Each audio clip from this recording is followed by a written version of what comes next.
You ask Tiger to solve. This deals with linear equations with one unknown. The final result is r equals 2. Let's solve it step by step. Group all constants on the right side of the equation.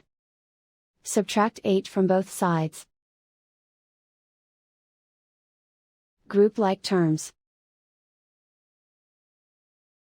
Simplify the arithmetic.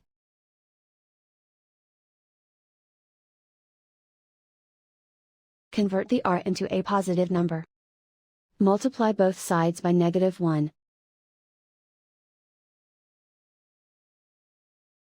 Remove the ones.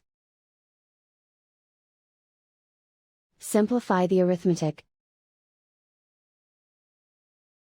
And so the final result is r equals 2.